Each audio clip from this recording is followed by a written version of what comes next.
zikigira 10 abatanze amashikanwa y'ishimwe abatanze bimaze bitandukanye bivanye n'imitima yabo ko yarongowe ndahezagiye ubugingo bwabo ngo bagire neza babone kugira neza kwawe na cyane cyane babone impamvu ibatuma bobeyisa kubw'ijambo ryawe gire neza ubugingo bwabo babone kugira neza kwawe nampezagiye ano mashikano rero kugira ngo ububiko bwawe buzokome buninahaye ufise ibikwiriye kugira ngo igikorwa cyawe kirushirize gushika kure no gushikira benshi biciye mu butumwa bwiza mu izina ry'umwami wacu Yesu Kristo amen. Merci mani bahezagire. Reka ntanga amatangazo make kugira ngo tugende kwakira ijambo ry'Imana. Fisa amatangazo make.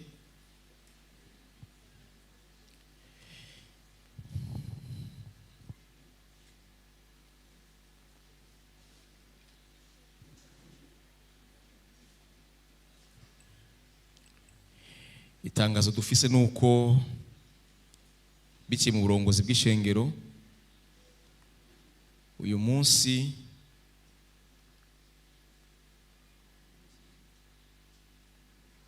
ku mugoroba twategetswe kuja gushigikira abavukanyi bo muri CRG kwa Apotre Kevin bamaze iminsi bari mu bikorane byo guhimbaza Imana bashimira Imana imyaka 11 bamaze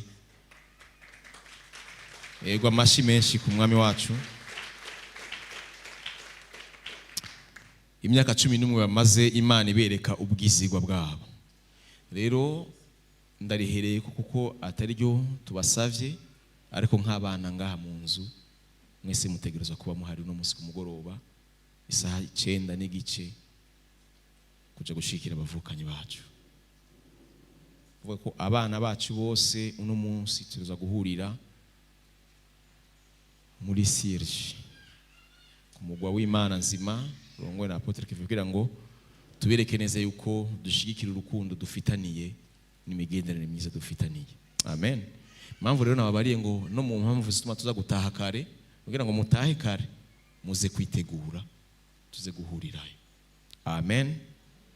Imana bahezakire kuri ico. Cyakabiri naco nuko kubijanye na programme y'inondwi programme ariko yenye isanzwe imeze ku munsi wa kane hari louange na adoration hama ku munsi w'Imana dufise amateraniro nk'aya tangura isaha 3 zuzuye neza gushika isaha 6 n'igice ariko n'imbere yaho haba ariho inyigisho z'ijambo ry'Imana kubavyifuza na cyane cyane ku bakozi b'ishengero bose. Imana rero ibahezagire bagire neza amen. Ego amatangazo narifise nayo nibaza yuko twoja umwanya wo kwakira ijambo ry'Imana. Haleluya. Imana ishimwe.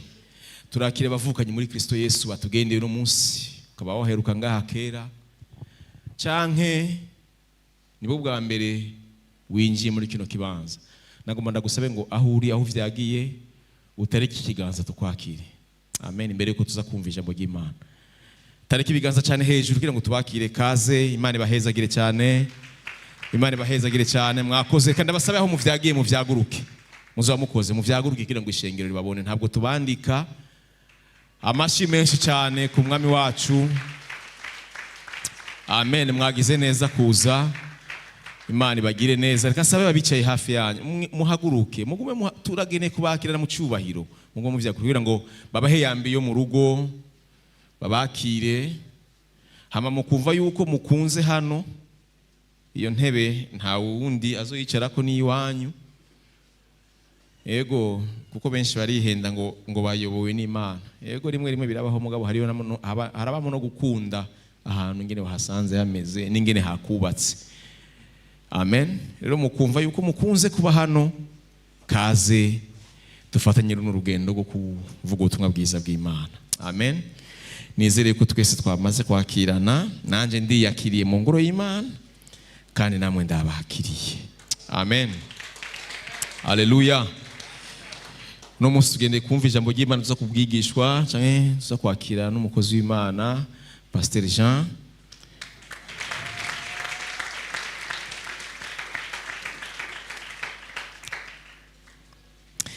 je ndiyubashe ko Imana yangiriye ubuntu bwo kuvuga ubutumwa bwiza. Mu minsi heze nariko ndiyumvira, ngerageje kwiyumvira gushikaho ubwenge bwanje bugarukira subiye inyuma mu bwana. Nakibukijwe n'abantu bari ngaha mu masengesho y'abakozi b'ishengero. Ejo twari ngaha igihe Revera yagicishamwe arakivuga ku kintu kijanye n'uru rugendo rw'agakiza. Numvise akivuga cyane, niyumvira ibintu byinshi vyora biba, hama kica gihurira n'iki kintu ari maze iminsi ndiko ndiyumvira. Nawe ushobora kuba wibaza aho ugeze uyu munsi. Nkiyumvira Imana ati burya ibintu byose naciyemwo, ahantu hose nagiye ndaca, abo twagiye turahura, effort nagiye ndagira mu buzima kugira ngo sheke ku kintu kanaka, amaherezo kwari kwisanga ndahangeze uyu munsi. Amaherezo kwari ukwisanga ahangeze uyu munsi. Nimba ari vyiza ndabishimira Imana, nimba atari vyiza bidashimira Imana, atari byo gushimira Imana no kwinegura kugira ngo ntumbera aho Imana igomba. Amen. Rege Revera ariko aravuga, numvise ikintu kinkozeko nkiri muri universite. Hari ibintu bitangaje, mu bintu naho ranibaza. Ego naratahuye neza yuko Imana yashize ijambo ryayo muri jewe, yarabishizeyo kandi natangiye kubibona n'imbere mama n'imbere ko nza mu kidengeri. Namaze kubona yuko hari ikintu Imana yashize muri jewe, kuko cyari gitandukanye n'igihe nari umukorezi. Igihe nari umukorezi namaze plus de 4 ans njugumira ntashobora kuvuga ijambo ry'Imana, ariko maze gukizwa mara 2 ans ndiko ndasoma ijambo ry'Imana. Mama arashobora kubashingira, naje mu kidengeri mvuga, naje nigisha, hama maze kubona ko bibaye uko ikintu ntari mfise natinya nanka ndacisanga ndagifise, cyangwa kubona yuko inzira zigira zihinduke. Mugabo nkabona yuko ata confirmation vyemeza cyane ndabona, kuko ikintu cyose cy'Imana umuhamagaro wose w'Imana usaba confirmation. Amen, amen, amen. Ndarababwira ikindi kintu gikomeye. Umuvyeyi amashinge naho akavuga yuko, sinzi impamvu mpereye ko nari majambo yamashinge naho akavuga kenshi yuko tugendanye urugendo rurerure kuva tugitegurwa, tukicigishwa, novuga ni kuva tukiri muri pepiniere y'ubutumwa bwiza. Yama kenshi arisubiramo ngo tugendanye urugendo rurerure, twaberanye abizigirwa. Ariko mbona ngo ndababwira ikintu kimwe, nimba hariho umuntu bitari gukunda yuko nguma ngaha, bivanye nuko uwo turi kumwe ari umuntu twagendanye uru rugendo rwose, c'est bien jewe. Muzi impamvu kubera iki? Kandi baze ko nicyo kintu nawe cyo kuba tugisangiye Papa Jordi. Niki kintu nibaza nti eske noba ndi hano kubera twagendanye? Murumva ko harimo umutego? Muravyumva ko harimo umutego? Muratahura ikintu ndavuga? Eske noba ndi hano kubera ama emotion, kubera umuvukanyi, kubera twasangiye vyinshi, uravyumva? Kubera twagengera urugendo rurerure, eske noba ndi hano kubera ivyo? Kuko ndi hano kubera ivyo bintu, hari igihe usanga umugisha w'iwanje utari hano. Kubera iki? Nayoboho n'ibigumbagumba vy'umuntu twagendanye. Nico gituma vyansavye yuko kugira ngo ngume ngaha mbaza gusenga, kugira sinisanga ahantu apana kubera ama emotion, apana kubera ari umuvukanyi, apana kubera twagendanye, kubera Imana inkene ngaha. Rero ico ntabwo bandagifitiye ko cyaramaze kunyemera muri jewe. Nico gituma ntatinya yuko umugisha w'iwanje uri hano, kandi murabashingira nta yuko umugisha w'iwanje uri hano. Yego, kuko uko nahinjiye atari komeza uyu munsi. Allo, okay, mwije ugiyorohereje, wowe ubibona gute mu buzima bwawe? Wewe ubibona gute mu buzima bwawe? Kuko nagomba ndababwira ikintu kimwe, ahantu havuga izina ry'Imana, izina ry'Imana rikavugwa mu kuri, ubutumwa bwiza bukavugwa mu kuri. Muravyumva? Aho hantu ku muntu haba aterezo kuhura naho kubw'umugisha, utegerezwa guhura naho umugisha. aho hantu utegerezwa kuhahezagirirwa nimba ivy'Imana ikubwira ubishira mu ngiro. Aho hantu Imana irahari. Ego nturinda kurondeza. Hari abantu bibaza ngo kugira ngo mbone Imana mu buzima bwanje ngo ni ibintu birebire. Oya, utegerezwa kumva Imana ahantu uri, ukuva yuko vy'ukuri uyumva mu buzima bwawe. Haleluya, amen. Rero nako ndiyumvira ingene wasanga dufise ikibazo nk'ejo canke hirya y'ejo, namaze gufata ingingo y'uko uwo munsi ntaza kuja muri serire gusenga. Hama narabasira bisi nkaraba nta bintu vyatari ndiga,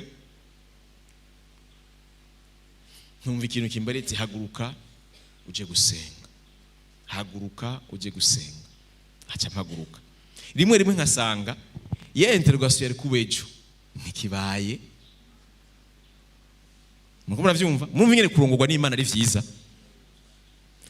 Mu yandi majambo, iyo nanka kumvira kuja gusenga, hari ikintu nategerezwa kuba ntakaje, hari nategerezwa kugenda. Hamana cya kintu nari mpahamiye yuko yava mbona nkasanga nashinye ntikibaye. Ubuzima bw'Imana rero bwo mugakiza kenshi busaba mu bwubakiye mu kurongorwa n'Imana, mu kumvijwe mu mutima. Haleluya, amen. Rero namwe ndiyumvira harageze n'ahantu nibaza ni eske je me suis mal orienté, kuko ndavye ivyo nize nkaraba n'ivyo ndi muno munsi nukuri na hamwe bihuri. Ikafate ko ndi mu economiste spirituel nukuri na handi, nukuri nta biri no mu bintu vyamvunye ngo kirasimbananye kwiga maîtrise. Biri mu bintu vyamvunye navuga none iyi maîtrise ninagenda kuyigaho ntari busohoke ngo nde kwigisha kugirisha abantu amasemine mava njahe gute, kuko zishobora kuvanga ivy'ubwami nibindi. Cyanavuga rero ubure ko fo maîtrise ndayica muri theologie. Yego, kuko narabonye ivyo ntegereza kugeramo maîtrise ivyari ivyo. Narabonye ko ivyo ntegereza ku maîtriza ivyari ivyo. Mu migambi mfise imigambi yo kwa approfondisa icyongereza no kwiga icyarabu. Abantu buvumenga biri bizarre. N'icyarabu ndakeneye kukimenya. Yego. Imana ishimwe ko numvise ko ari abantu bagiye kuvyigisha kuri gusa. Ntegereza kuvyiga ku bw'ubwami bw'Imana. Kuko nagomba nababwire ubwami bw'Imana hejuru yo guhishurirwa n'ijambo ry'Imana, ubumenyi burakenewe. Ubumenyi burakenewe. Kandi cyane ubumenyi burakenewe kugira ngo twereke abisi yuko hari ikintu twamaze gutahura mu bwami bw'Imana. Amen. Rero nimba mubona mpagaze imbere yanyu no munsi, nuko inzira Imana yarayikatishije. Uyu munsi nkaba nisanga imbere yanyu. Mwombaze ati kubera iki? Ntavyo nzi. Mugabo nivyo turimo no munsi, nawe hari murimo uyu munsi utazi impamvu vyabaye. Vyiza ukumva yuko birimo ari amahoro kandi bishimisha Imana, bandanya muri ivyo nyene. Haleluya, Imana ishimwe. Tugende mu ijambo ry'Imana rero. Amen. Imbere yuko nza kuvuga ijambo ry'Imana, mfasha kubwira ikintu kimwe. Umuntu ari hano no munsi, ntabwo ahari kubw'igihamana. Cyo ni cyambere.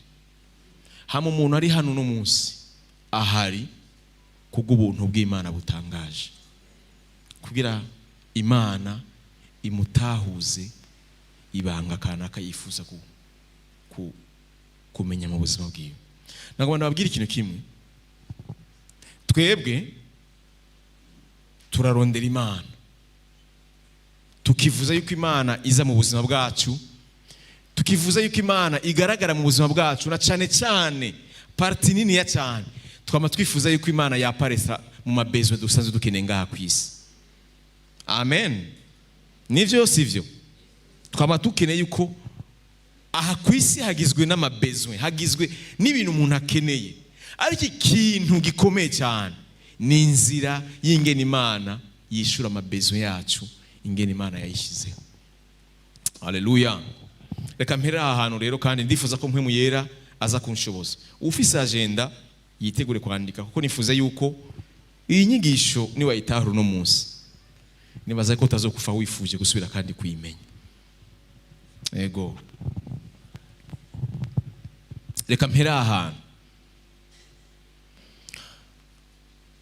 Mu isezerano rya kera n'isezerano rishasha, no kuvuga isezerano rya kera kuva kuri mwitanguro, igitabo cy'itanguro kugeza kuri Maraki, no kuva kuri Matayo gushika mu vyahishuro Yohana.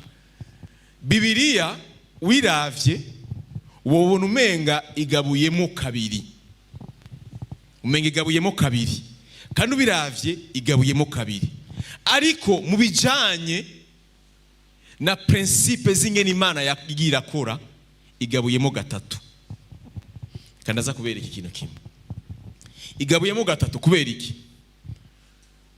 Kuva ku buzima bw'aba, reka mpere kuva kuri Abeli, kuva kuri ba Abeli, kuva Adamu na Eva bakoze ivyaha, niho ubuzima bundi bwace butangurira. Kuva kuri bajya kuza ukagera mu gitabo cy'itanguriro, kuvuga amakuru yose ari mu gitabo cy'itanguriro ni gice kimwe kimeze ukwacu. Hama watangura urugendo nago rw'Abisirayeli, urugendo rw'Abisirayeli gushika kuwavugishwa n'Imana Maraki cyangwa Yesu Kristo ataraza gucungura, ni kindi gice gifise ingongenderwako. Hama no kuva kuri Yesu Kristo kubandanya gushika kuri ubu buzima tubayemwo ubu, ni kindi gice. Mu yandi majambo ubiravye ni bice bitatu. Muri ivyo bice bitatu bisubira kandi bikagaruka bikogera kandi kabe bice bibiri. Muti kubera iki?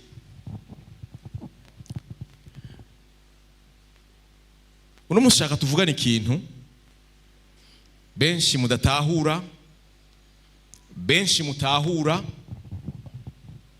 mukagikora, na benshi muri wewe mutahura mutagikora. Shaka tuvugane ku kintu cyitwa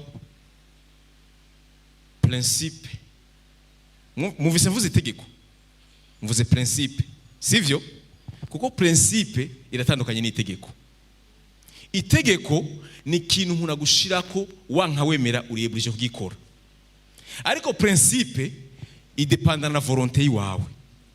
Principe ni ikintu bakwereka ati kugira ngo bibi uku bitegerezwa kuba uku, bitabaye uku ntibizofa bibaye uku. Niyo principe. Shaka rero tuvugana ku kintu cyitwa principe des dîmes et des offrandes, canke ingingo ngenderwako zibigira 10 n'amashikano. Alo, Imana ishimwe, Imana ishimwe. Iri jambo shaka kurisobanura neza. Mvuze principe ntabwo mvuze une loi.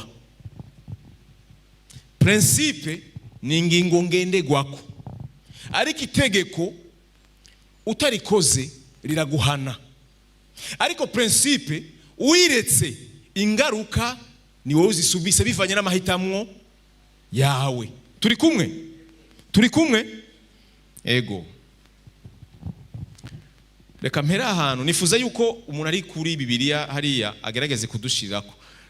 Dr. Shaka kudushirako izi verse. Shaka yuko abariko barandika mwandika izi verse imbere yuko bazidushira kuri eka. Mushireho itanguriro igice cya 4 umurongo wa 3 gushika ku murongo wa 5. Abariko barandika nifuza ko mu kwandika itanguriro igice cya 4 umurongo wa 3 gushika ku murongo wa 5. Amamuce musubira mushireho itanguriro igice cya 14. Abariko barandika 14 umurongo wa 14 gushika kuri 20. Hamona muraza gusubira mushireho itanguriro 28 20 gushika kuri 22. Sivyo? Muze gushiraho kandi itanguriro, banibaza ko arahanyene nanditse kabiri. Muze kushiraho n'igitabo ca mwandike bariko barandika mwandike Maraki kisha 3 umurongo wa 8 kugeza ku murongo wa 11. Shaka rero munshire ngaha aho natanguriye, navuze ni itanguriro igice ca 4 gwera ku murongo wa 3. Ndagomba munkurikirane. Alo, ndagomba munkurikirane. Yesu yaravuze mu butumwa bwiza bwa Matayo, nibaza ko igice cya 10 na igice cya 24 nibaza ko ku murongo wa 21 umurongo wa 11 yavuze ngo mu bihe vy'iherezo hazokwaduka, sivyo? Hazokwaduka abigira abavugishwa n'Imana benshi. Muranyumva? Mwumve processi y'igihe Yesu azogarukira ingene imeze. Hazobanza kwanza haduke abigira abavugishwa n'Imana, abakozi b'Imana benshi. Hama Yesu kongera akavuga ati abo bazoyovya abantu, babayovye mu nyigisho zabo. Hama iyo periode niyarangira hazoca haza mu nyuma, urabona ko ubwa mbere haje abitwa abavugishwa n'Imana, après yabo hazoca haza uwita Kristo. Muko muranyumva? Mwandi majambo turiko tugenda twuzuza ijambo ry'Imana uko ryanditswe. Processus y'abavugishwa n'Imana yoyo twaramaze kubitangura. Abantu bashobora kudevia ubutumwa bwiza n'ijambo ry'Imana baramaze kuboneka ni benshi. Murashobora gutemwanya yuko hari abantu basigaye bigisha ibintu biri bizarre mudatahura. Amen. Iyo ni etape yo kuramukwa. Muko muravyumva? Ni etape yo guhishurirwa umwana w'Imana kuza. Muko hategerezwa gutangura abigisha ibinyoma, abigira ko abakozi b'Imana batari bo kubw'inyungu kanaka. Inyuma yabo hazokwaduka uwita ko ari we Kristo. Uwo Bibiliya ivuga ko ari we Antikristo. Azoza herekeje icyo gihe, hama inyuma y'uyo niho hazoza Kristo azoseruka mu bicu. Muriko muravyumva? Ariko imbere yiwe hariyo ama etape yandi ategerezwa gutangura. Rero ushaka kuvuga mpereye kuri etape y'aba bakozi b'Imana, abavugishwa n'Imana bibinyoma. Bitwa bibinyoma kubera iki? Kubera batugariye ku nyigisho Imana yatanze no mu vy'Imana yavuze.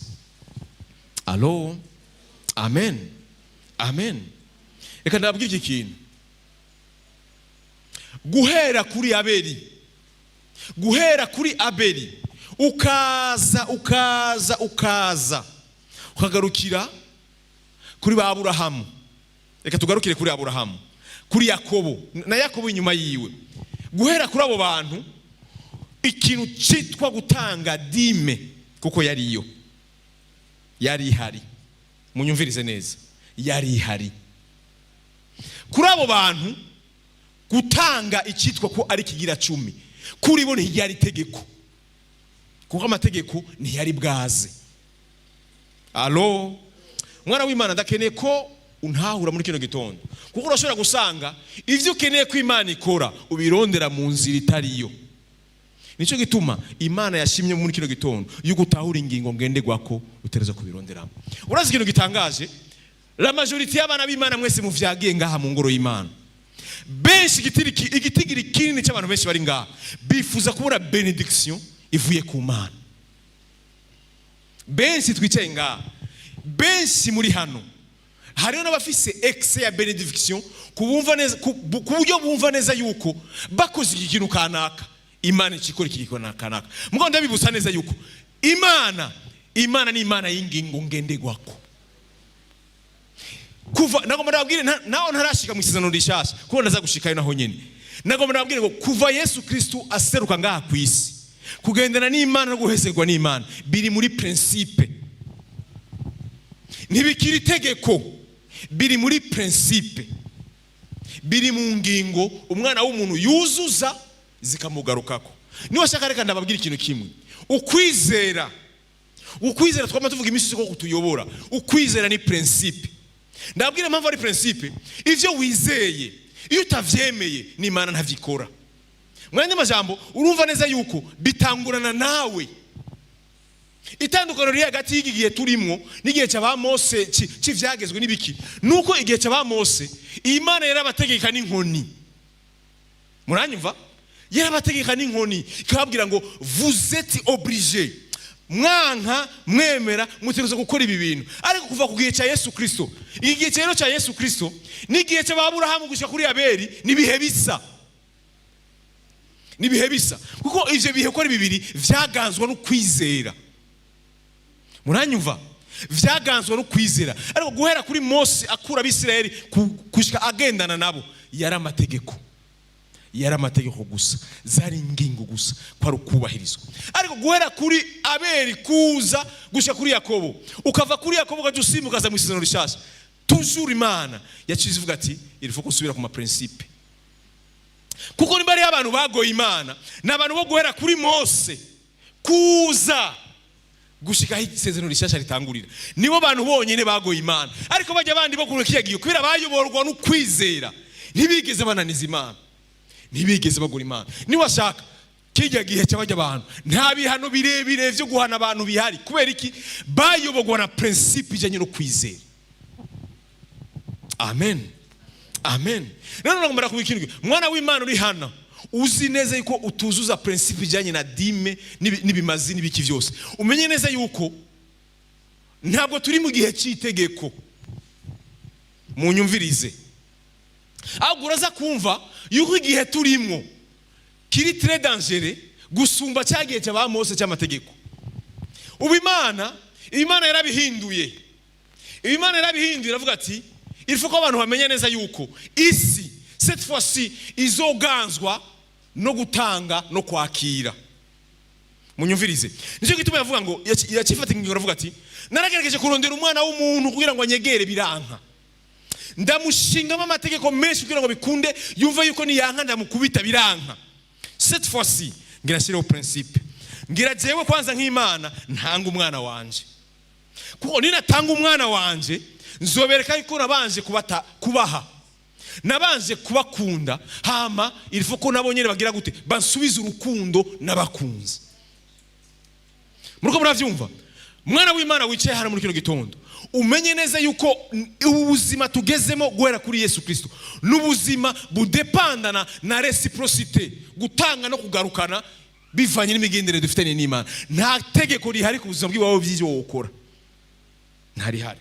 Hama rero ibanga rikomeye kandi aho Imana yadufatiye nuko iryo principe na cyane cyane inyanduruko yayo itangurana na bezozi wacu. Aho niho byabereye ikibazo rero. Imana yaravuze ati sishaka yuko muza murazana, oya cette fois-ci ngira ndeme ikintu nkora ikintu ku buryo icyo muzokenera iwanje, icyo muzokenera iwanje kizobanza muri mwebwe.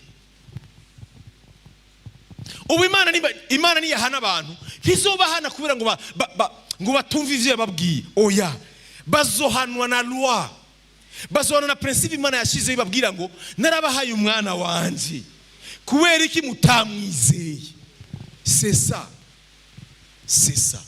Mwandi majambo, ubu buzima turi muno munsi n'ubuzima bwo kugendana n'Imana uno munsi budepandana na shwayi wawe na mahitamo yawe. Nagomba ndakubwire mwana w'Imana uri ngaha, Imana ntikikubembereza, Imana ntikira kurondera, ubu ni wowe urondera Imana. Kuko Imana yarakurondeye vyaraheze mu gutanga Yesu Kristo nk'umwana wayo, aho yari ihejeje kukurondera, ubu ni wowe uyirondera. Kandi wanka wemera bivanye n'ivyo ukene ngaha ku isi, uri oblige kuyirondera. Eske murabona ingene Imana yaducenze? Murabona ingene Imana yahinduye ibintu? Twebwe rero turibaza ngo Imana yarabihinduye. Ntabwo yahinduye, reka nkoresha ijambo yarabihinyanyuye. Yavuze ngo oya nuzuza kundondera kuko rye nabishatse, uzuza kundondera bivanye na besoin wawe, uzuza kundondera bivanye n'icyo ugomba. Icyo ugomba rero kizosanga principe nashyizeho ziri, kituduje principe zanje nikizokunda. Amen, amen. Besi baraza mu ngoro y'Imana bakibwira ngo Mana ngo ivyo uvuze ndavyizera, Mana ivyo mbariye ndavyakiriye.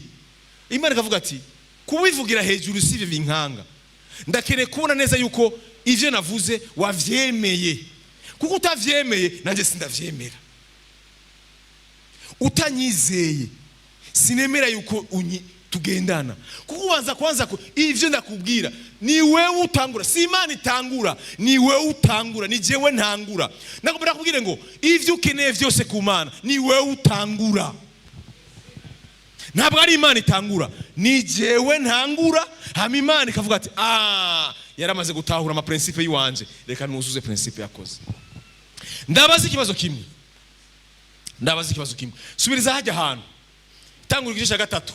Ndabaza ikibazo kimwe, reka tuhasome ama ndahasobanure twamaze kuhasoma. Igihe kiragera Kaini azana ishikanwa ku vyeze vyo mu ndimiro. Kayini yari umurimyi. Amen.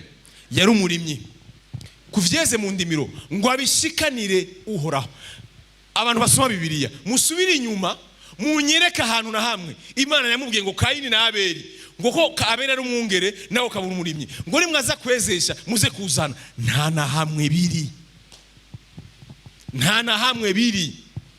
Kugira ngo ndabemeze neza yuko ibi bintu mwumva bababwira ngo le question ya principe y'amadime n'amashikanwa nta na hamwe vyari bisanzwe bihari. Umuntu yabikora bivanye n'umutima w'ibingena reconnaître Imana mu buzima bwiwe. Abantu hacagezwe bahawe icyageze cyo gutanga amadime n'amashikanwa cyahereye kuri Mose, ariko muraza kumva hano Yesu yabihinduriye. Muraza kumva hano Yesu yabihinduriye. Aba nta na hano Imana yamubwiye ngo Abeli Kayini tanga. Ariko Imana ahantu yabategeye yabateze uburyo baza gutanga. Apana ngo kubera bahisemo gutanga. No. Eske baza kubikora gute? Twebwe turihenda. Barabacisha igiseke cy'amashikano imbere yanyu. Mwe mukibaza ngo c'est une question ya nombre y'amafaranga nshizemo. Ngo ni question y'igitigira inshiramwo. Ngo ni question ya mafaranga nashizemo. Sike ndagusubiriyemo. Ntabwo ari question yo gutanga, ni question y'ingene ubikoze. Kuko Imana ntabwo ibuza amafaranga. Imana ntabwo ibuza amafaranga.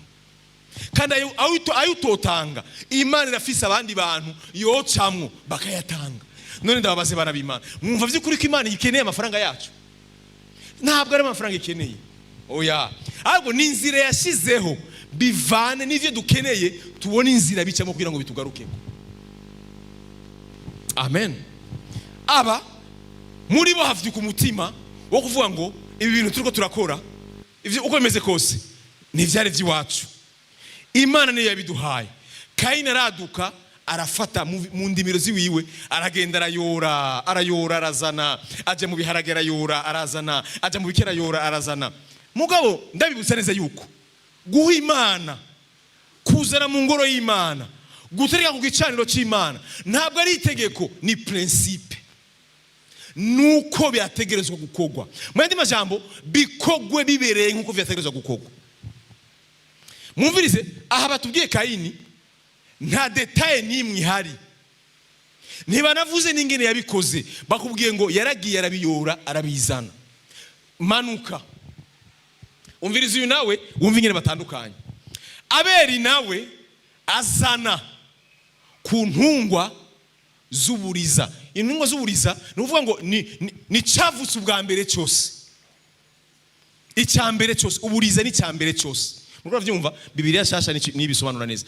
Ku ntungwa z'uburiza zo mu mukuku wiwe no ku binure vyazo. Muravyumva yagiye arafata icyambere cyose iwe yaronse. Mu yandi majambo mu ruhongore rw'iwiwe yarakubita kudeyi akaraba impene intama iki igira ivyara. Akavuga ati impene naho ivyara zibiri, imwe izotangura kuvayo, izo bari yuburiza, izo bari imfure, izo bari ya mbere, niyo nateguriye Imana. Hama n'ibinure vyayo ni nabaga, ibinure vya mbere bizoba ari vy'Imana.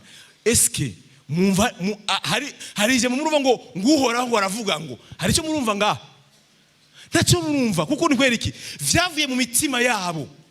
Nta cyagezwe, yari kesi yo kwizera yuko ivyo dufise ni Imana yabiduhaye. Amen. Uhoraho umviriza rero, Kayini yatanze na Abeli aratanze. Ngo kuri Abeli bavuze uburyo yabikoze, bavuze ingene yabikora, bavuze ingene yabikora. Nageze kubabwira umunsi ndababwira nti ivyo mwese mwe mutanga murashobora kuba mutanga mubibwira ngo mwatanze dime atari dime. Kuko dime cyane sikaho naringeze ndahakata. Iyo barako baracisha ibiseke imbere yanyu, hari igihe umuntu atanga akibaza ngo ku Mana ngo ni question yo gutanga, si question yo gushiramwo. Oya, ni question yo gukogwa uko vyategerezwa gukogwa. Nico gusa. Muri 1/10 niwashaka fata amafaranga 10,000, 1/10 zirimo ni 10. Harimo 1/10 10, kuko igihumbi cyose ni 1/10. Ndabeshe igihumbi cyose ni kimwe. Mugabo kubera Imana idahagaze mu giharuro no mu gitigiri, Imana ihagaze kuri kese y'umutima umuntu abikorana.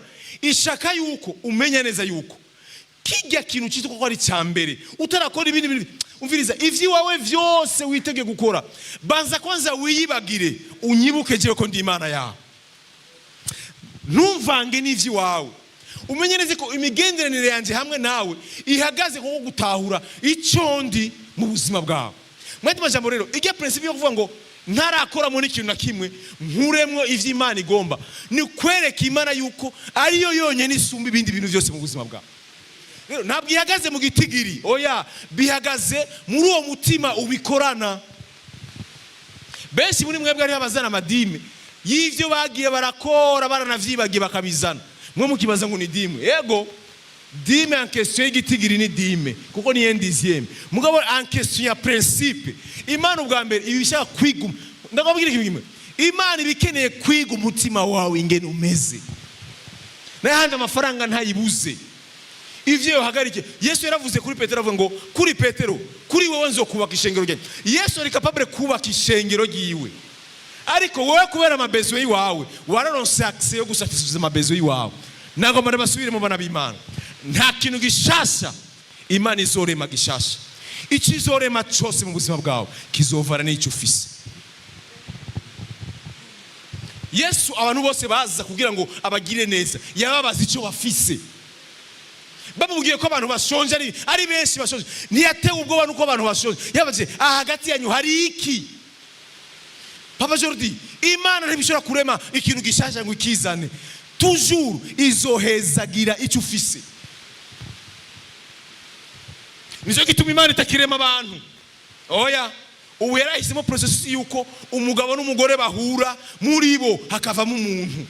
Nishobora kuvuga ngo abantu baheze ngo ngende ahantu ngo mbumbe ivu ngo shireho bashasha, ntibishoboka. Ni Imana ya principe yaravuze ati naramaze kubaka inyonge ndego ko bizogenda vyuzuza vyonyene.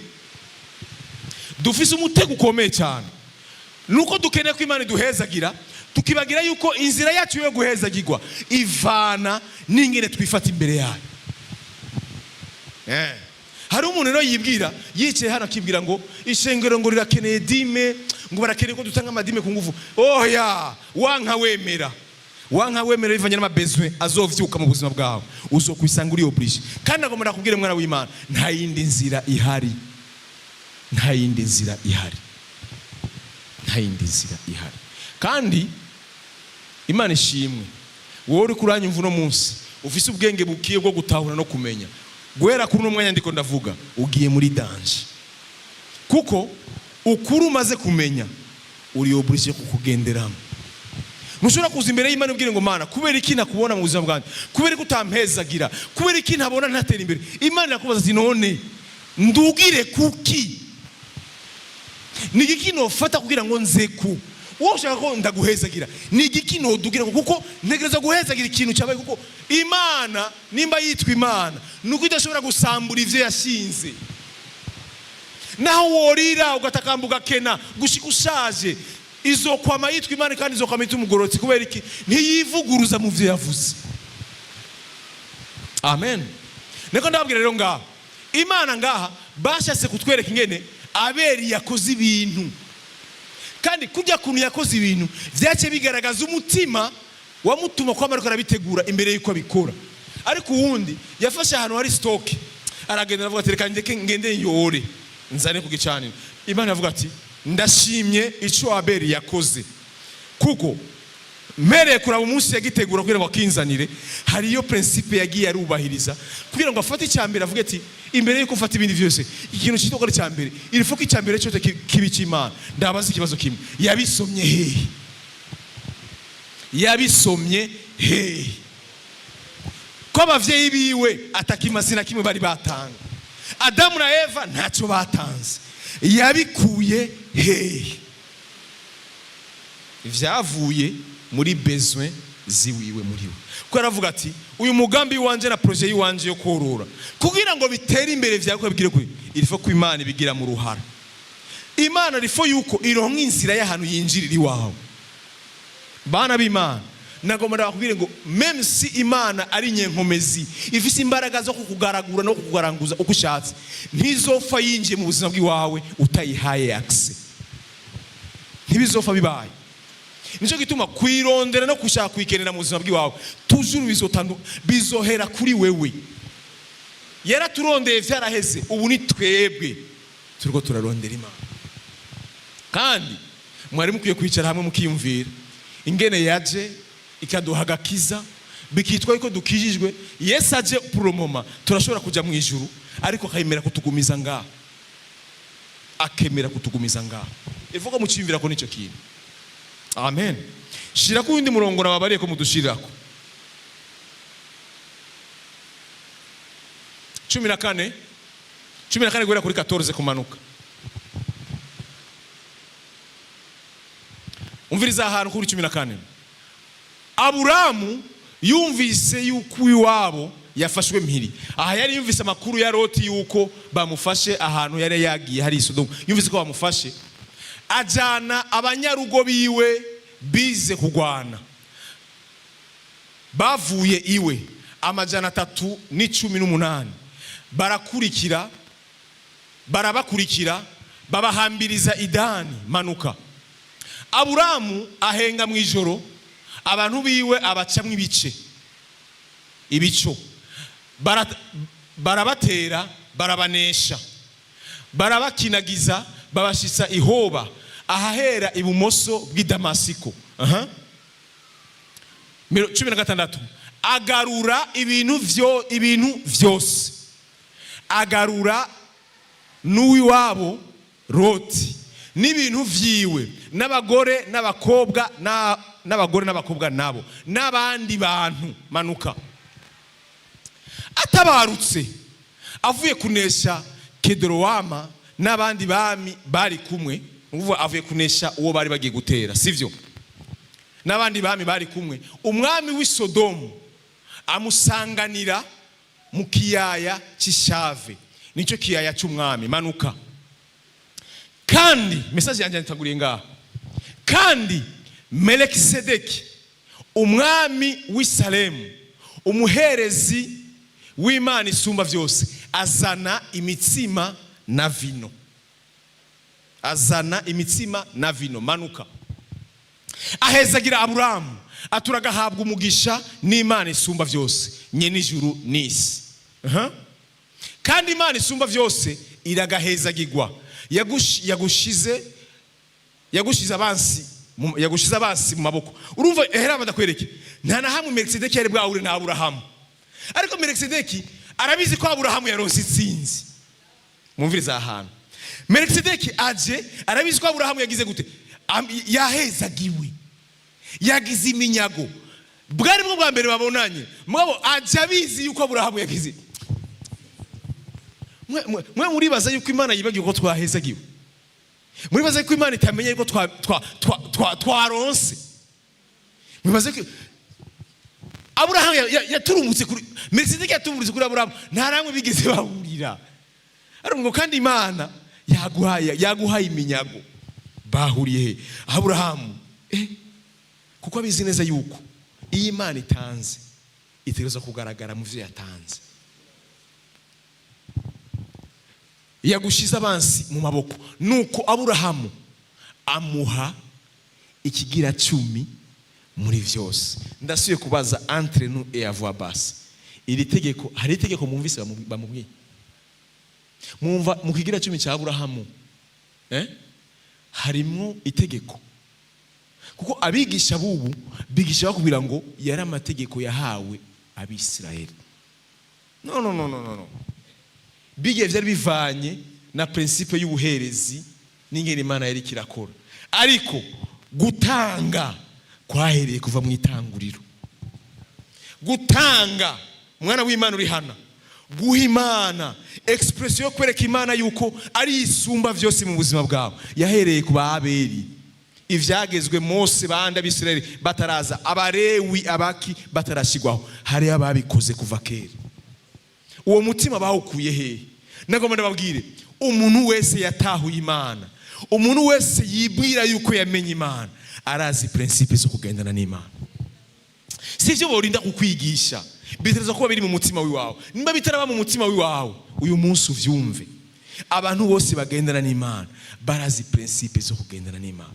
barabizi neza yuko nta kintu na kimwe no kwiha ubwanje nta gihawe kivuye mu ijuru, nta kintu na kimwe noronka, nta kintu na kimwe Imana nimba ashobora kwereka Imana yuko ari expression, ni expression yo kuyereka yuko yangiriye neza. Hari ahantu nibwiye yuko ngo nihenze, mbwo sinihenze, nitangura igice cy'umunani ahantu nituze kuhasoma, ariko reka ndahaceko.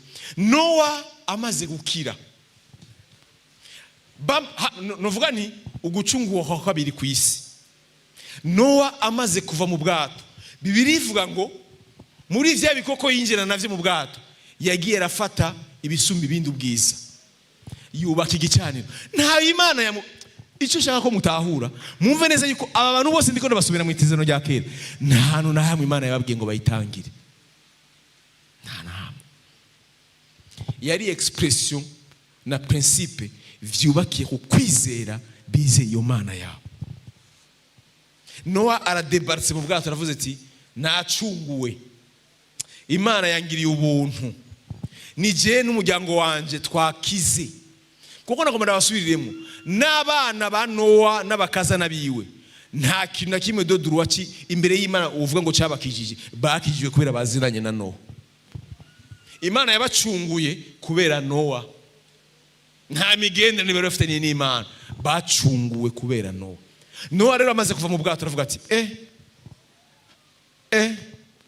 umuntu wese agendana n'Imana ya Isirayeli, umuntu wese agendana n'Imana yitwa Elohim, uyo uvuga Imana yaremye ijuru n'isi, arabizi neza yuko hariho ingingo ngenderwako zubakirwa. Nicyo gituma cyasohoka hanze atazwi ngo mpwe muyere yamanukiye ko kabushungwe ngo hari ivyo bamwigishije. Oya, yafuye kubura gusa yuko avuye mu bwato. Mwene data, ntukeneye kubona ibindi bintu, umaze kubura ko Imana yaguhezagiye, ntukeneye inyigisho, ntukeneye ko bagusobanurira. Wenyene yubaka igicaniro, afata ibikoko bisumba ibindi, abareje ashikanira ku Imana. Icyakurikiwe mu bavunike, Imana imaze kubona expression yakoze, ikiramuha indahiro. Nabatsi Nowa, icyo ukoze kiranshimishije. Mwende majambo bana b'Imana muri hano, nagabo nababwire mumenye neza yuko iri banga. Igihe cyose Imana bahezagiye, ijisho ryayo ryamarire kumwe namwe. Yego.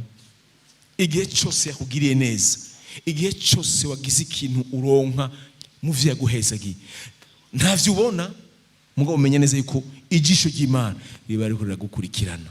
Ushima riba riko riragukurikirana, ahejeje gusa kubikora ni Imana yacivuga. Mugabo atarabikora ntiyavuze. Mu yandi majambo yaririndirira bingena kuri ibintu. Kujya yaravye kuri Kaini na Abeli ntiyavuga, iraraba. Mu yandi majambo nabaguma no bagira ikintu kimwe, Imana izovuga bivanye n'ingene wakoze ibintu. Mugabo utabikoze ntivuga, mugabo umenye neza kubihari. Iraraba ingene ubikora, iraraba ingene ubishira mu ngiro, iraraba ingene umutima ubikorana umeze. Amen. Kuko igihe cyose uzokora ibintu nkuko vyayihimbaye, itegereza kuvuga mu buzima bwawe. Ndagusubiriyemo, igihe cyose uzokora ibintu nkuko Imana ibigomba, niho ivuga. Ariko utabikoze nkuko igomba, ntivuga. Benshi muri twebwe turarindira yuko Imana ivuga, tukabura yuko ivuga. Kubera iki? Ntidukora ibintu nkuko yategereza kubikora. Umviriza, uku kwezi umuvyeyi yaravuze ngo uku kwezi kwa gatanu kuri mu kugira neza kw'Imana kwinshi. Ego mugabo nagomba nababwire, kuva ishengero ritangura, kuvirira ishengero ritangura, n'ishengero ryose ry'ukuri ryubaswe n'Imana ryatanguye, mumenye neza yuko ico Imana cyose ivuga kinyegeje mu ngingo ngendege wakuba yaravuze. Nta kintu cy'Imana yo kubwira, nawe yo kubwira ngo ejo zoguhezagira John, umenye neza yuko yaguhezagiye, ngo ntiyibagiye ingingo ngendege wakozayo yavuze. Ico Imana yo gukorera cyose ntiwiyibagize ngo nta kundi ngo Imana yamishaka kuraba imitima yacu ingene tuyonora, ingene tuyereka yuko dutahura icyari cyo mu buzima bwacu. Ariko ndababwira, twebwe ab'iki gihe turagowe, kuko icyo tubiba nicyo twimbura, ivyo dukeneye biduheramwo. Biratandukanye nabo mu gihe cya Mose, bo yari amategeko, ndagukubita ndaguhana kuko waranashobora no gutinya inkoni ukabikora. Mugabo ikibazo ahantu hari très danger rero, n'abandi ubwenge bugenda bakibaza ngo niho vyoroshe, ahubwo si ho vyoroshe. Kuko iyo umuntu aguhanye hari igihe ukora vya bindi utashaka kubera yaguhanye, mugabo ukabikora. Ariko iyo atagihano kigikurikira kidakurikira kubikora, ariko gikurikira mu nyuma konsekansi zikwarukako, ahantu haragoye gusumba hahandi haba abandi. Très dangereux. Kumva neza yuko satisfaction dukeneye, umugisha w'Imana dukeneye, guhezegwa n'Imana ku rugero dukeneye, bamwe mufise ama projet, bamwe mufise imitwaro, bamwe mufise ivyo mukeneye. Ngo ntimwibagire uyu munsi cyako mumenya ivyo mu mukeneye bizotangurana namwe. Imana iza kuronka ikidugira kugira ngo ibahezagire. Nizo ngingo ngenderwa koza ubwami bw'Imana. Nizo ngingo ngenderwa koza ubwami bw'Imana. Nta kindi kintu. Imana nizo baremera amafaranga mashasha. Imana nizo baha amafaranga mashasha. Nagomba nababwire n'abari ngaha bakereye umutahe bataratangura ikintu kimwe. Urasaba Imana ikaguha umutahe. Munyumvirize neza. Imaze kuguha umutahe ntabwo ari ugutanga modime.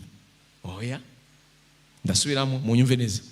Kapitale ntabwo ari yo gutanga dime, ariko benefisi ikomoka kuri kapitale harimo dime. Munyumvirize, kuko Imana sikijuju, Imana irafise ubwenge. Iki guheza gikomoka kapitale kugira ngo ubuzima bw'iwawe butangure kuronka intumbero. Ntiyagusavye mu kigira 10. Oya, suko. Kandi umwigisha kwigisha ibyo bintu bakubeshe, kuko sivyo. Ariko kijya kintu Imana yaguhaye kugira ngo kize kucikiremo inyanduruko yo guhezagirwa nayo, umenye neza yuko kizova mu ruhara rw'Imana. Ubimenye neza. Mu mutahe nta dime, ariko benefisi ziri genere kuri iyo kapitale y'ibiko gukura. Benefisi ziri genere ni wowe kwicara ukavuga ati, hari umukobwa yanyicaritse arambaza ati, Pastor Jenda keneye ko nsobanura ibintu bijanye na dime kuko je biramvanga. Sivuga ko atamutima mfise kutabitwara, biramvanga. Je ndandaza hama nkaburi nyene ndabikora.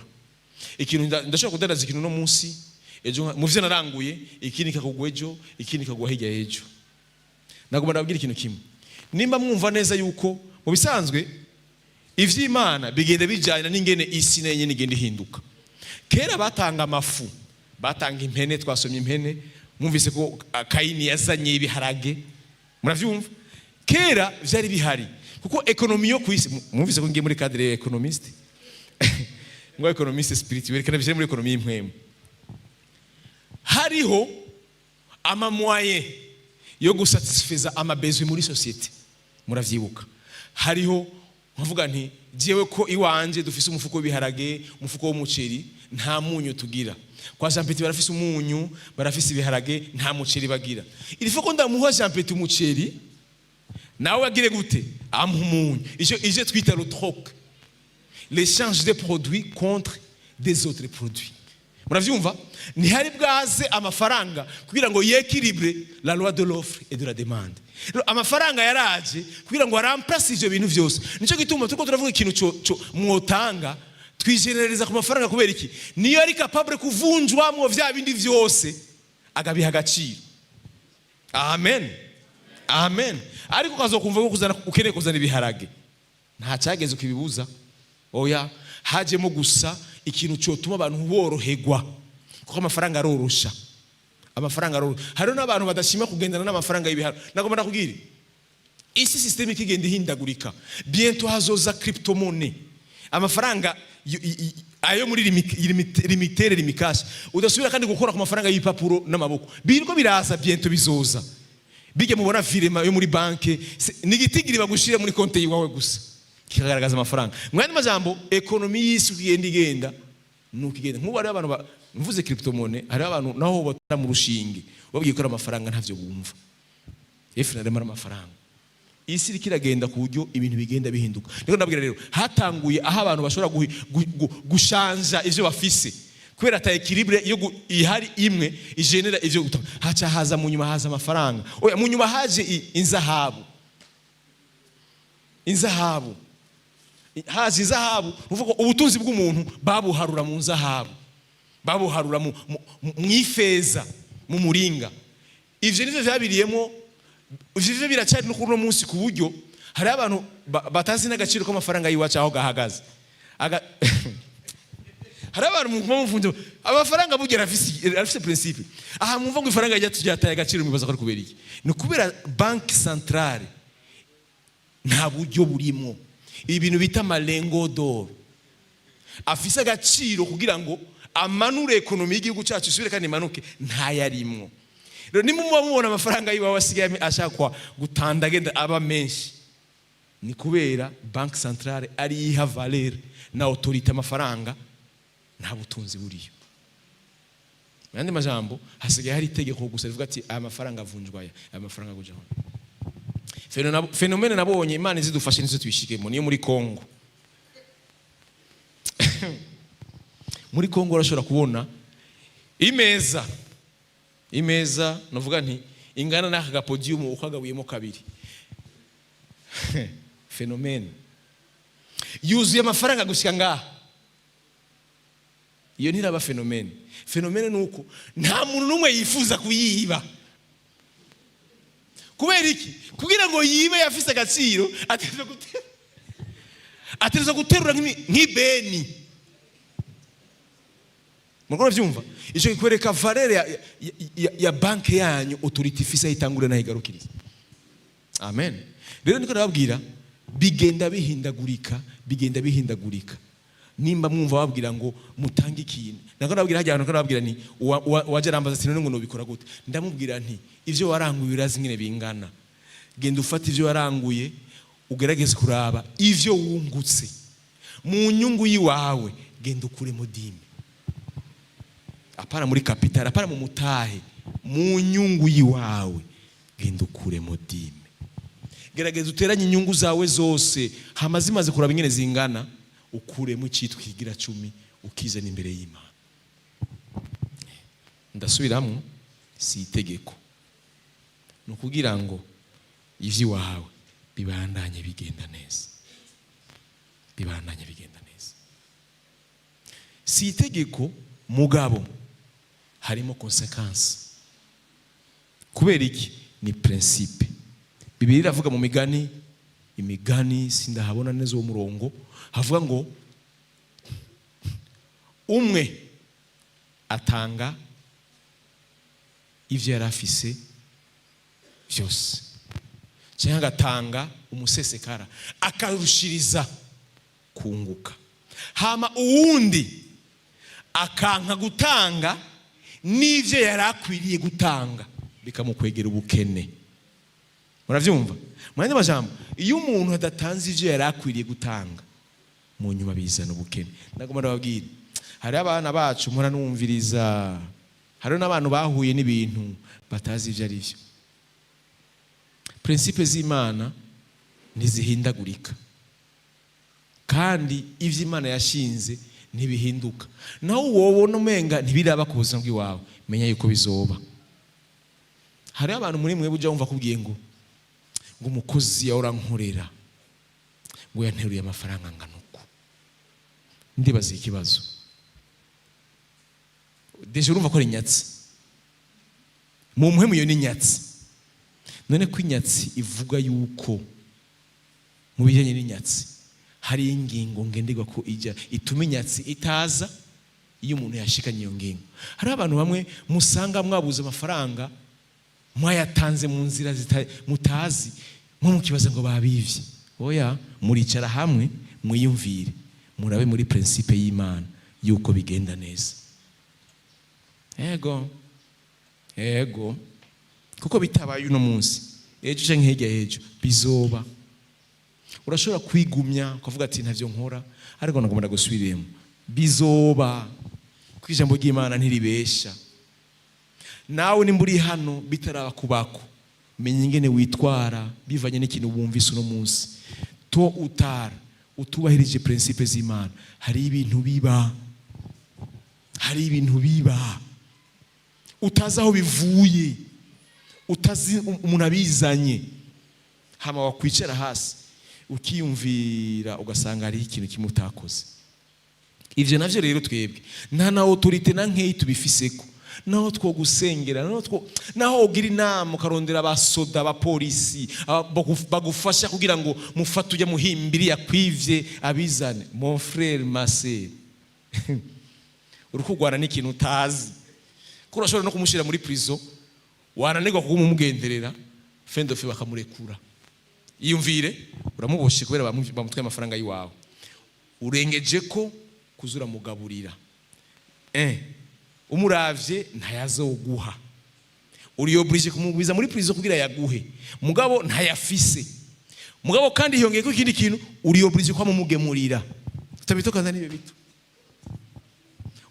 mwumva biruhisha nde mwe mwumva biruhisha nde nta kintu kibabaza nko gufunga umukozi adashobora kukuriha uragera hano kiciro ukavuga ati akariwe n'imbwa baraheba si imbwa yakariye hari imbwa wabonye nta mbwa icara hasi urabe neza yuko hariyo principe y'ubwami bw'Imana wuzuza bana b'Imana ndabasubiriramo abari ngaha benshi mwifuza guhezagirwa n'Imana ariko Imana yarabashireho inzira yo guhezagirwa nimuyubahirize biroroshe utayubahirije nta yindi nzira Imana yocamwo. Reka mbandanye kwira ndangize nshirira ubutumwa bwiza aha rero tugeze kuri Yesu nshirira ubutumwa bwiza bwa Matayo ibice 25 hera kuri 20 reka duhere kuri 20 nshirira kuri 20 ndabe kwanza kuri 20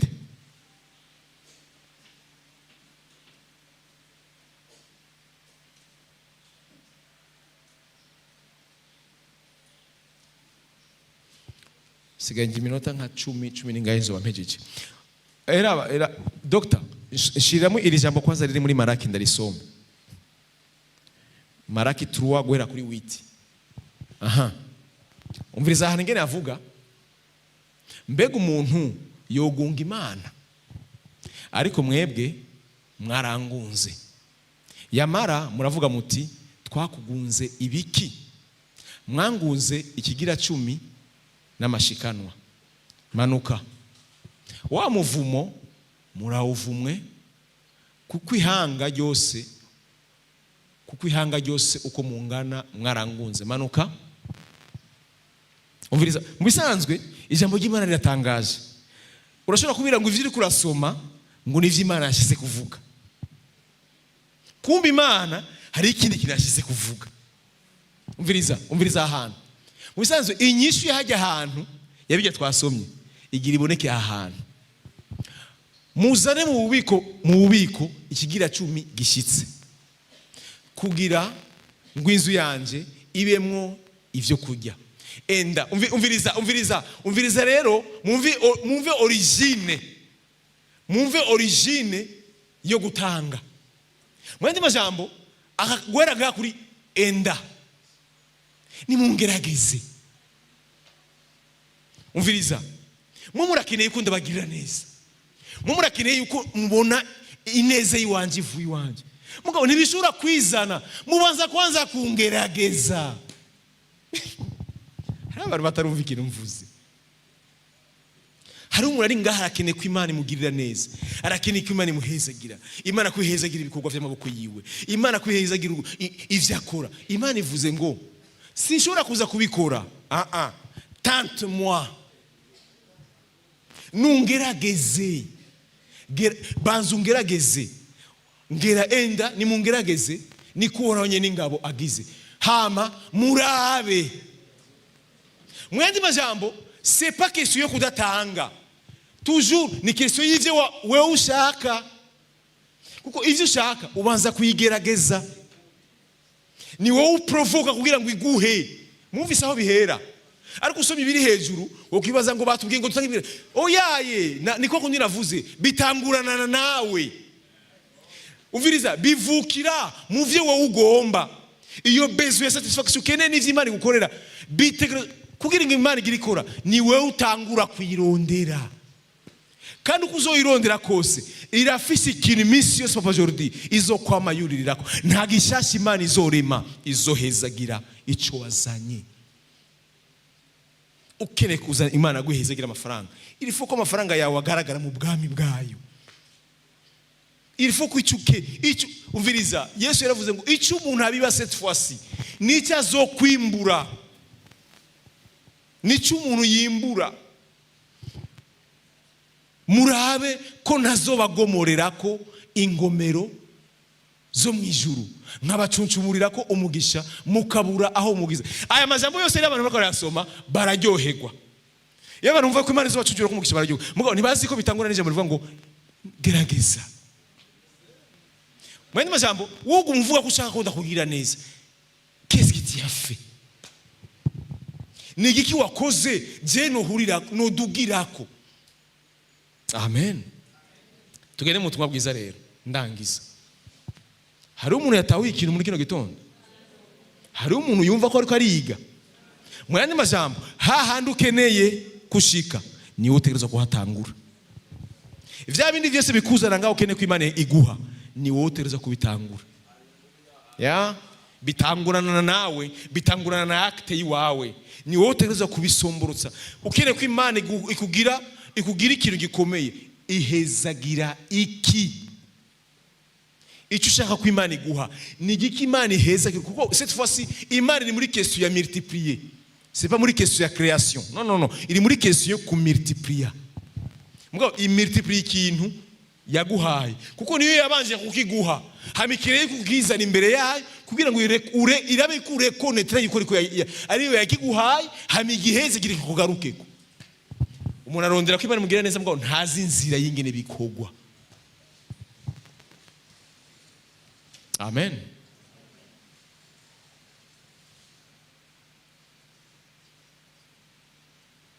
Oya, nibaza ko ataraha nakubwiye 22.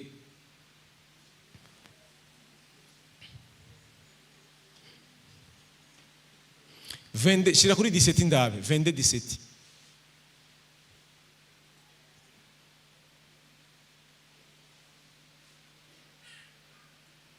Umviriza ahantu kwira ndahahereko. None utubwi duga hejuru ndabe ingene hameze ku murongo uri. Umviriza ahantu bamutuma ko abigishwa babo hamwe n'abantu ba Herode bati mwigisha, turazi yuko uri umunyakuri kandi ko wigisha inzira y'Imana vy'ukuri, kandi kudatinya umuntu numwe ku kigohe, kuko udatinya ijunja ry'abantu. None utubwire wiyumvira ute? Biremegwa gutanga ikori rya Kaisari canke ntivyemewe? Mwumvise ngo bagije mu ishengero? Harize mu ishengero mwumvise? Harara mwumvise bavuze ngo mutangi amashikano ndibwira cyo? Harize mwumvise? Henge mwumvirize mu nyisho. Ariko Yesu amenye ububi bwabo arababaza ati mungerageza iki ga mwanjyajyamwe? Manuka ni munyereke ihera gikori. Bamuzanira idenariyo. Manuka arababaza ati iki gishushanyo nivyanditswe ko nivyande? Bati ni vya Kaisari. Umvirize inyishu ya Yesu rero, umvirize inyishu ya Yesu. Buno arababwira ati nuko rero ivya Kaisari mu bihe Kaisari.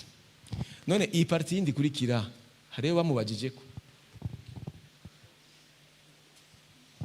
iyi parti yindi kurikira ibi navyo yise ivy'Imana. C'est toujours mwende majambo mu bwami bw'Imana ibi vyo gutanga ni gicepo vyahaye abisi muri bidutanga amatitre ama impôt foncier ibiki bige byose nababwira ikintu. Hari n'abantu batabitanga batazi cyarico. Aya mafaranga mutanga, ayo turihira imiduga, ayo dutanga ku makori, ajya yose bigaruka kuri bande? Mu gihugu giteguye neza, Papa Emmanuel, gipanze neza, bige byose dutanga amakori biki mu buryo bw'umubiri, bigaruka kuri twebwe. Ivy'Imana navyo ni murabigene vyibase cyo kimwe, bige byose ko turatanga ku Mana navyo nyene bigaruka he? None dukora iki? Bavukanye bakundwa mu mwami wacu Yesu Kristo, muri inama durejeje kuvugana namwe muri kino gitondo, tukwiye gukora iki? Nimba ivy'igihugu vyongera bikagaruka kuri twebwe, ivy'Imana navyo, ivy'igihugu nivyo usanga bubakiyemo amashure, amavuriro, amasoko, amabarabara, amatara, murabona ibyo bintu byose byongera kandi bikaza kugira ngo bisatisfeze amabezwe yiwacu. None ivy'Imana ivuga navyo, ubu kweri ufise ubwenge bwinshi bwakubanye bwinshi ku buryo utanga ikora ry'igihugu bigakunanira gutanga iry'ubwami. Ubu ufise ubwenge bwinshi, wumva ko ari ubwenge bwinshi waronse, wumva yuko jise igihugu kubera ari igihano, kubera rimeze nk'irya Mose n'ibihano, urumva ryo bagukubisa inkoni uratanga. Eske uribagiye iry'ubwami ari naryo rikugize? Ubizi neza ko mu gihugu ushobora guhomba, mu bwami mudahomba. Nagomba nakubwire, hadutse intambara, bige byose mwatangiye amakuru birabomogwa, mushobora gutanga amashasha bakavyubaka. Ngo mu bwami bw'Imana nta ntambara izobayo. Intambara yaraheze igorogota ku musaraba, yaraheze. Bana b'Imana, none iciza ukeneye ku Mana itakweretse ingene gikorwa n'igiki? Kuko iconzi kino gitondo kiyakubereye igitondo cyaguturumbuye, ni wari witeze kuhavuhura n'aya majambo. Ntavyo wari witeze, ntavyo wari witeze. Tuza iminsi yose tuje imbere y'Imana ngo turakeneye ko Imana iduhezagira. Hama Imana yaturaba Frank kavuga ati none mufise iki? Mufise iki mpezagira? Kandi iyo mufise iki y'Imana ni ndende, ni ndende, ni ndende. 23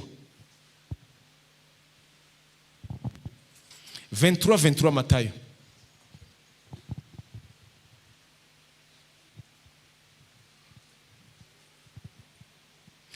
Ahantu nshirira munsi igifaransa bijyanye n'igifaransa.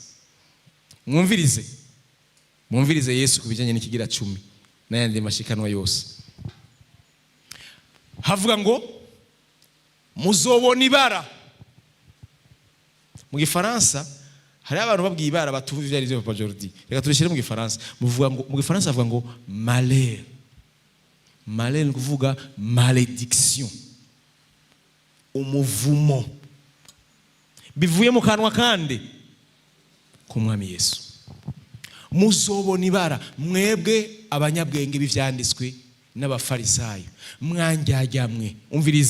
Umviriza ahantu mutanga ikigira 10 cy'imbwija. Abafarisayo bafise inka, bafise ibindi bintu bikomakomeye, ngo hageze ko batangira Imana bazana imbwija. Nk'abamwe muri twebwe baza kuzana ibigira 10 vy'ibintu atakino kimwe bibatwaye. Irengarenga bagutumye irengarenga, sohoka ngaho imbere zirahari.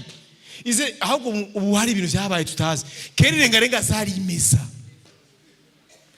Nguvuga abafarisayo barashobora kuja kuzitora ahantu zimejeje, bakaca baza n'umutima uciye bugufi ngo baje gutanga ikigira 10.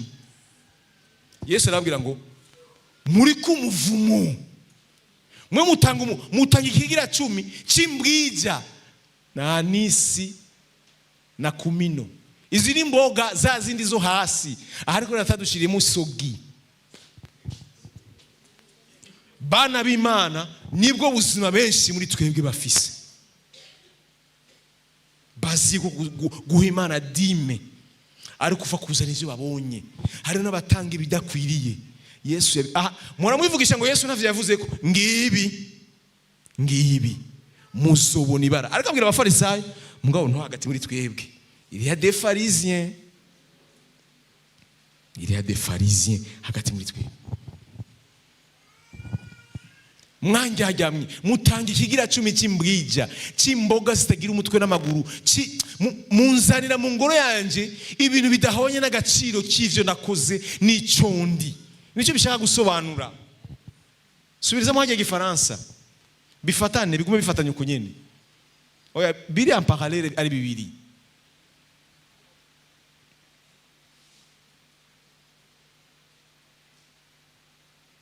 Ariko Mwararetse ibihambaye vyo mu mabwirizwa. Guciza ibereye mu yandi majambo Imana irajwe ishinga n'ibintu bibereye. Udakoze ibintu uko bibereye ntibikunda. Imbabazi mwumve aya majambo, n'ukwizera. Ivyo nabigishije vyose biri muri aya majambo, n'ukwizera. Ariko ivyo mwari mukwiye kubikora, ahavuze ngo vya bindi navyo ntimubireke, ni vya bindi yaherako, vy'imbwija, vy'inyabutongo, vy'isogi, vya bindi vyose biza mu ngoro y'Imana. Imagine mu ngoro y'Imana abantu barimbuye ibintu bikomakomeye. Papa Jordi banatandukana amarengarenga tu. Hari ikibazo cy'amaraso mu bantu, kene ko abantu amaraso y'abagwira. No. Baserukana imboga zije kungereza amaraso. Abantu bari babuze amaraso mu ngoro y'Imana. Kandi rero aba bantu bazanye imbwije n'inyabutongo barabarongozi. Hama bagaca babwira abandi abari bo bazana ibikwiriye.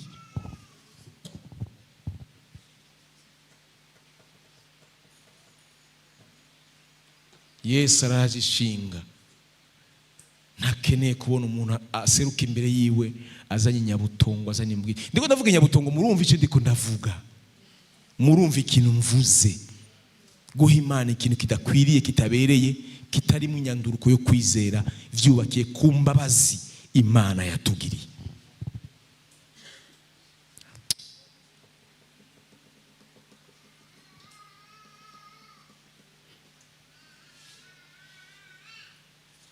Luka 11:42. Ndangiza 11:42 Luka.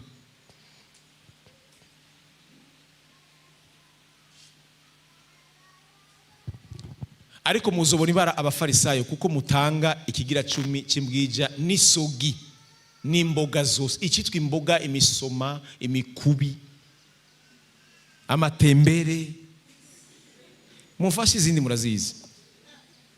Vya bindi vyimeza. Akiri pakifika question y'abafisa amararo y'inkoko, yaboroye amafi, yaboroye inka, iki gihe ntibazana. Ni vyavyara. Kubera ikibaza n'inyabutongo. Yesu kugira ngo bereke, Yesu aratena karaba dime umuntu azana imbere y'Imana ingeri ingana. Uwo muntu atumva no munsi ntazofa yumvise. Ni bibiri canke nukudashaka gukora ivyo wumvise.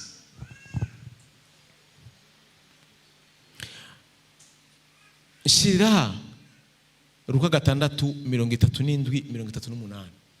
Aha nyene subira inyuma 6:37-38.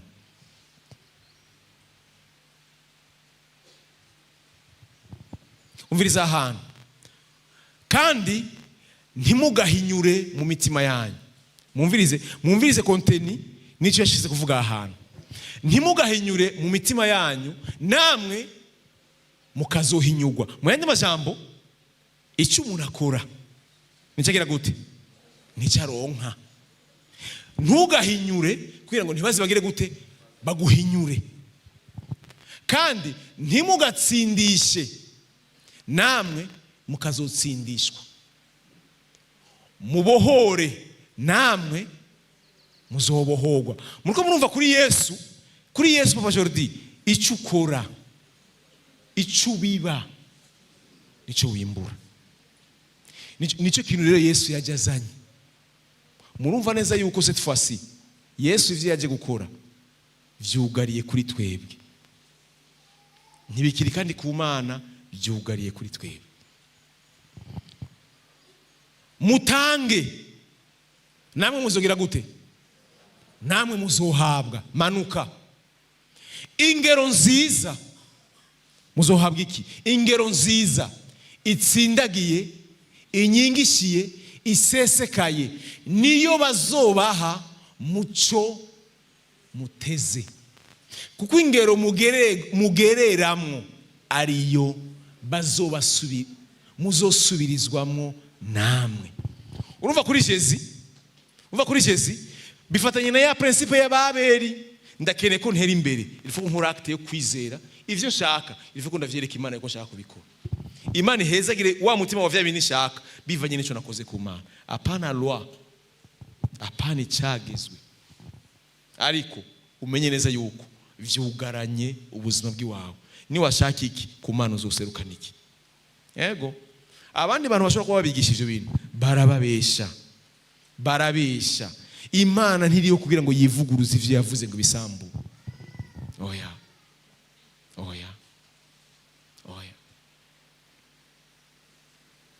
Imirongo 2 ndangiza.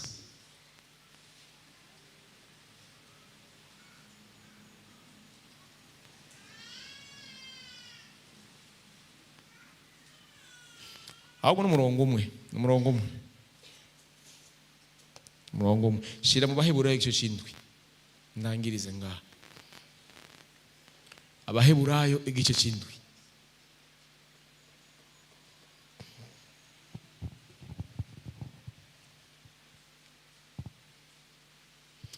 Urabona iki gice abantu bose badafise ubumenyi bw'ijambo ry'Imana nico gice bahagararako kugira ngo bigishe abantu babwire ngo Yesu yarahinduye ibintu, ngo yahinduye ivy'amategeko yo mu muryango w'Abalewi n'ivyo yarabihinduye.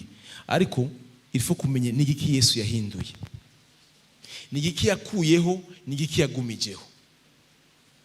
Iki gice abakeneye kugisoma muze kugenda mu gisome.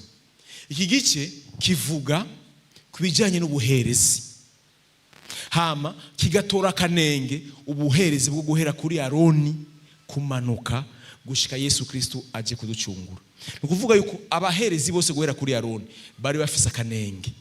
Uravyumva mu bijanye no guhereza no gukora igikorwa cyo cungura abana b'abantu kugira ngo umwana w'Imana bamushikane imbere y'Imana ari umwana akwiriye. Ubuherezi bwa Aroni bwari bufise kanenge. Murabizireze ko n'ivyaha ntibwabikuraho, bwarabifuka. Uravyumva? Rero hari ahantu abantu bihenda nga bakavuga ngo iyo ubuherezi buhindutse ngo n'ivyagezwe bihinduka.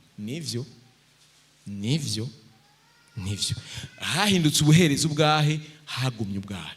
Ahantu bavuga ngo Melikisedeki uyo umwami w'Isalemu. Mwumvise ko twamusonye mu itanguriro? Aha rero niyo nshaka kubwirira ko conclusion turangize. Murabe ingene Yesu yafatanije n'igikorwa cya kinini ahera ko kuri nababariye nti guhera kuri Abeli kuza kurisha kuri ba Yakobo. Muravuga ko na Yakobo yabwiye Imana ngo ahantu naboneye icurizo kuri ribuye niseguye, Mana ukazongirira ukunukunuku nzogaruka ngaha nyene ndaguha igigira 10. Muramaze gusoma uwo murongo.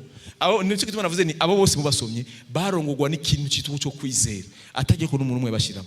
Rero ahantu tugire dusome hafatanya kiri gikorwa cya Aburahamu n'ubuherezi bw'Abalewi n'ingene bwasubirijwe. Ndashimiye Imana yuko yangize umupasiteri, ariko ndashimiye Imana cyane ko yangize umupasiteri w'umwigisha. Yego wanka wemera turiga hamudubuye ntibizoba bivuye kuri jewe. Yego nshobora kumbarira ngo ntibatahuye. Yego Melikisedeki uwo umwami w'Isalemu. Ahubwo natangaje uyu muntu Aburahamu yahaye ikigira 10 yari umwami n'umuherezi nkuko nawe umeze ku uyu munsi. Nawe uyu munsi uri umwami n'umuherezi. Umuherezi mugabo Aburahamu kwira iyo expression ya Aburahamu ni yabizera. Aburahamu representa bizera, abavuga ko bizera. Umuherezi w'Imana isumba byose niwe yasanganiye Aburahamu aramuhezagira hamwe. Aburahamu yatabaruka avuye kunesha abami manuka, kandi niwe Aburahamu yagabanirije ko ikigira 10 muri vyose. Ijya mbere asobanurwa ngo umwami agororoka, kandi ijya kabiri yitwa umwami w'Isalemu risobanurwa ngo umwami w'amahoro. Somera hano hari hano shaka somera ku murongo wa 17 kumanuka 17 ahanyene 17. Kuko shingirwa intahe ngura umuherezi w'ibihe bidashira mu buryo bwa Melkisedeki.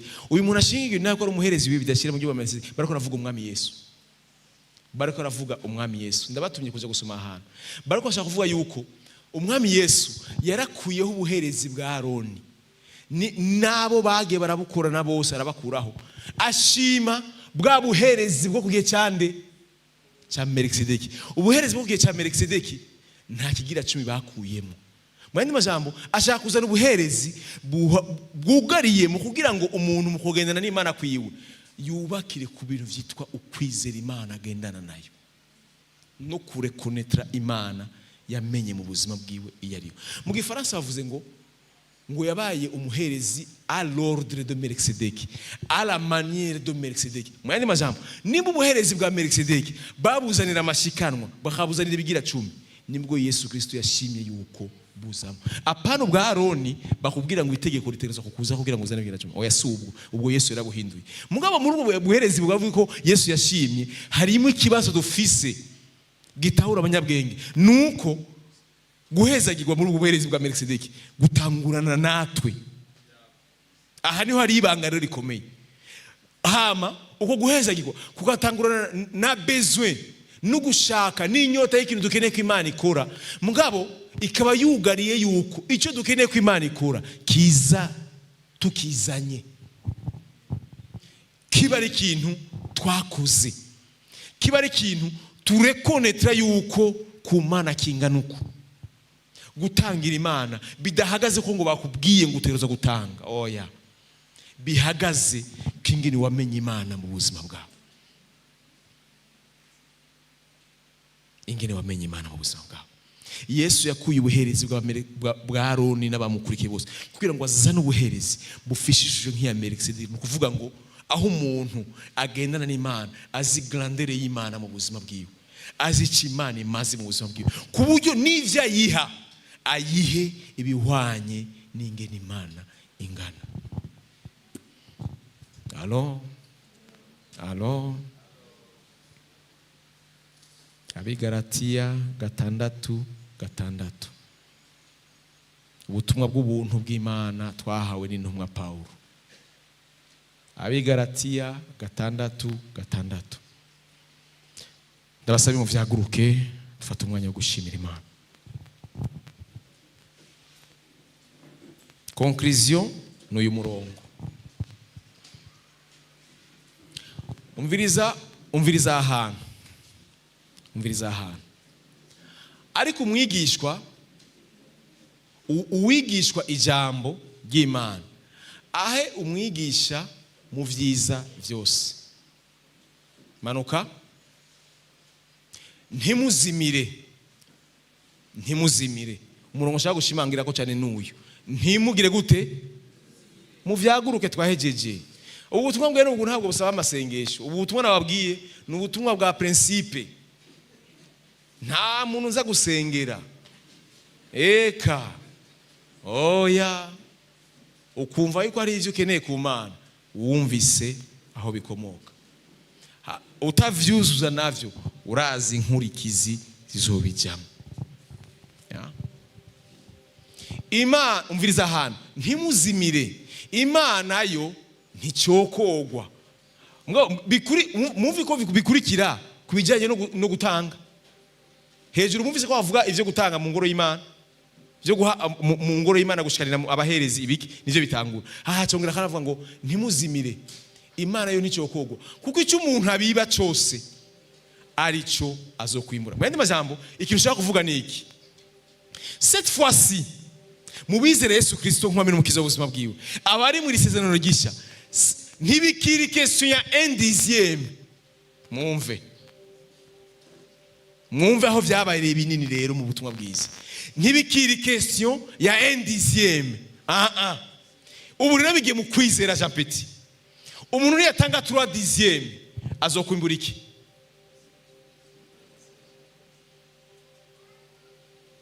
Kuri Yesu Kristo, kubera wewe ari umwami w'umwuzuzo kandi ari umuherezi w'ibihe bidashira, kuri we ntakubwira ngo tanga 1/10. Kuri we vyararenze. Cette fois-ci ça dépend de ce que tu veux. Bivana cette fois-ci nicyo ugomba. Icyo uzotanga nico nzogwiza, icyo uzoshikana nico nanje zo kugarukanirako. Paulo yaje aje kwa amplisi ubutumwa bwiza. Paulo yaje aje kwagura kugira ngo yereke yuko abahora batanga ibigira 10 kera kuri Yesu Kristo vyaraduze, ntibikiri vya bindi. Icyo umuntu azotanga bizokuvako, ukeneye umuhezagiro wa dime uzoronka wa dime, ukeneye umuhezagiro w'ibirenge ivyo watanze uzoronka ibirenze ivyo watanze. Bizodepanda n'ikintu umuntu azanye imbere y'Imana. Allo rero ndababaze, mubona igihe kigoye ari icyahe? Ni iki wacu? Igihe kigoye ni iki wacu? Kuko kigoyereye he? Gifatanye n'amabezwe. Nitwanyoterwa amazi biherana n'icyo dukeneye ku Mana. Ugiye ku Mana atacu wigeze ukora serone principe zayo, nta kikugarukako. Icyo umuntu akora nicyo kizomugarukirako. Ndangiza abana b'Imana ndababwira ngo inama twari turi muri munsi mu gitondo ijanye n'ubwami bw'Imana irangiriye ngaha.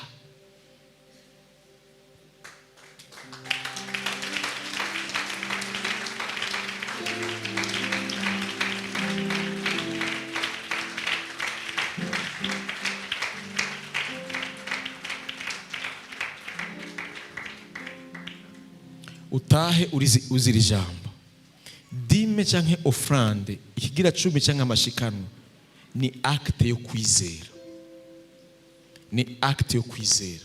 Icya kabiri ni ibintu bitatu, utane ibintu bitatu. Ubwa mbere ni igikorwa cyo kwizera. Icya kabiri ni acte de reconnaissance ku Mana. Muravyumva? No gutahura Imana wamenye mu buzima bwawe. Icya gatatu amashikanwa nibigira 10 ni contribution y'ubwami bw'Imana kugira ngo ubwami bw'Imana burushirize kwaguka, amashengero yubakwe, ubutumwa bwiza bushikira abantu kure. Nivyo bitatu nyamukuru. Acte yo kwizera idepanda n'ivyo ugomba wewe, ivyo wizereye bizodugira ku cyo wakoze cyo kwizera. Icya kabiri muri cya kintu utanga harimo kwereka Imana ati Mana mu vyo nzoronka vyose uzokwa muri Mana w'ibintu vyanje vyose, nta kintu cyanje na kimwe nzoronka kizoza kigusumba wewe.